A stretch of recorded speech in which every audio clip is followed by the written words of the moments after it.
और कल लोकसभा में प्रधानमंत्री, मुख्यमंत्री और मंत्रियों को 30 दिन तक जेल में रहने पर पद से हटाने के लिए 130वां संविधान संशोधन विधेयक पेश किया गया।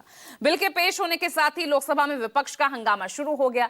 अमित शाह ने विधेयक को भ्रष्टाचार के खिलाफ सरकार की प्रतिबद्धता बताया और विपक्ष के विरोध की आलोचना की। उधर कांग्रेस ने इसे संघीय ढांचे के खिलाफ बताया और विपक्षी नेताओं को निशाना बनाने की आशंका भी जताई। अब आज इस बिल को राज्यसभा में पेश किया जाएगा।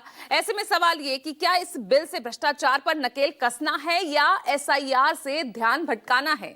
आज इसी मुद्दे पर हम चर्चा करेंगे, साथ ही बात होगी एनडीए में सहयोगी दलों की। नायडू, नीतीश और शिंदे, क्या उन पर ये नकेल है? 130वें संशोधन से क्या ये खेल होगा? मेरे साथ वरिष्ठ सहयोगी मौजूद हैं चर्चा के लिए। सियासी पैनल में तमाम राजनीतिक दलों से लोग जुड़ चुके हैं, आगे उनका परिचय कराऊंगी, लेकिन पहले आपको सुनाते हैं अमित शाह ने इस बिल को पेश करते वक्त लोकसभा में क्या कुछ कहा और उस पर विपक्षी दलों की तरफ से क्या प्रतिक्रियाएं आई। माननीय अध्यक्ष जी, मैं रिकॉर्ड क्लियर करना चाहता हूं।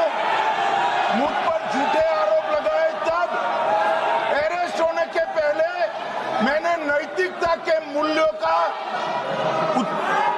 हवाला देकर इस्तीफा भी दिया और जब तक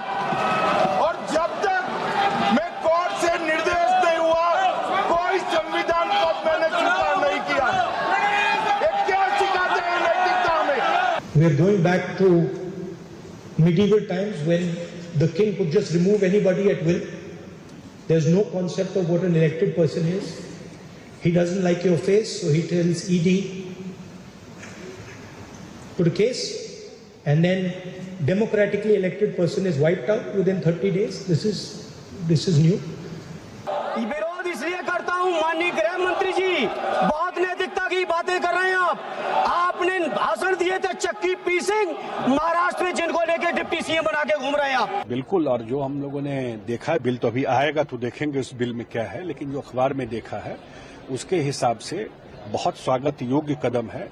प्रधानमंत्री खुद को इस दायरे में ले आए, इससे बड़ी बात तो नहीं हो सकती है। इसलिए बहुत स्वागत योग्य कदम है कि 30 दिन के अंदर उनको हटाया जाएगा। देखिए, ये एक नया तरीका है लोगों को ब्लैकमेल करने का।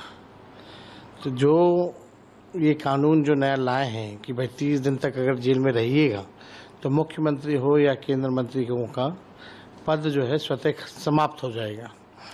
तो ये कानून जो है स्पेशली शुरुआत कर रहे हैं चंद्रबाबू नायडू जी के लिए और नीतीश जी के लिए, जो है ब्लैकमेल करने के लिए, डराने के लिए ये कानून जो है लाया जा रहा है।